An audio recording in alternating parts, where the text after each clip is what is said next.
ও ভাই, এক্ষুনি যদি ভারতবর্ষের প্রধানমন্ত্রী মিস্টার যদি বলেন যে শোনো, তোমাদের মসজিদে যদি জামাতে যদি না এক ওয়াক্ত জামাত যদি কামাই করো, জোহরের ওয়াক্ত যদি কামাই করো, তাহলে তোমাদের জরিমানা হবে এত, আর এতদিন জেল হবে।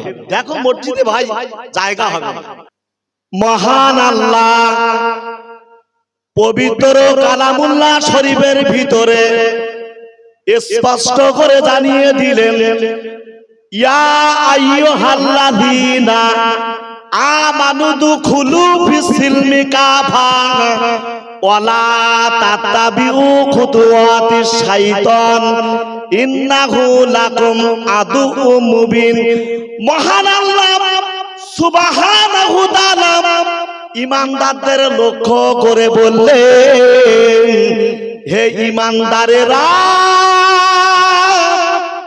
আল্লাহ কোন মুনাফিককে লক্ষ্য করে আল্লাহ এই কথা বলেনি, বেঈমানদের লক্ষ্য করে আল্লাহ এই আয়াতে কারিমা নাযিল করেনি। আল্লাহ ঈমানদারদের বলেছেন, যারা ঈমান এনেছে, যারা কলিমাওয়ালা, যারা সত্য সাধক মানুষ, তাদের উপলক্ষ করে আল্লাহ পাক বলেছেন, হে ঈমানদারেরা,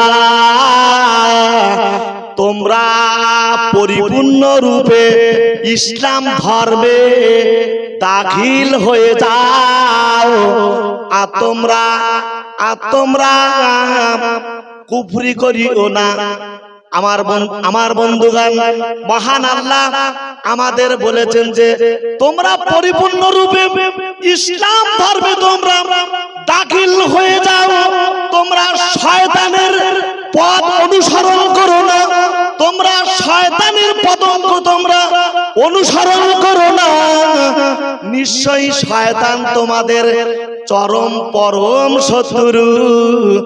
আজকে দেখা যায় আমরা আজকে শয়তানের পথটা আমরা বেছে নিয়েছি, যদিও আমরা একটু ইবাদত করি, তথাপিও বেশি অংশে আপনার মনে রাখুন লোক দেখানো। কিরকম লোক দেখানো? একটা জানাজা হচ্ছে, আপনার ইমাম সাহেব, বিশেষ করে মুয়াজ্জিন সাহেব বললেন যে জোহর বাদ অমুকের জানাজা হবে। আমার বন্ধু আশ্চর্য হয়ে যেতে হয়, ফরজে কিফায়া জানাজা নামাজ 2-5 জন পড়লে মিটে যায়, অথচ ভাবতে অবাক লাগে আপনার ওয়াক্তের যে নামাজটা, আপনার যে 5 ওয়াক্ত নামাজটা, জোহরের নামাজ পড়লো না, অথচ জানাজা নামাজে শরীক হলো কেন? জিজ্ঞাসা করা হলো কেন?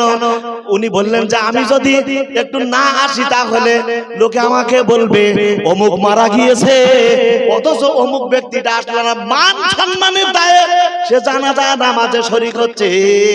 ফরজে কিফায়া আছে, আল্লাহর হুকুমটা তার তামিল করা ভালো ছিল।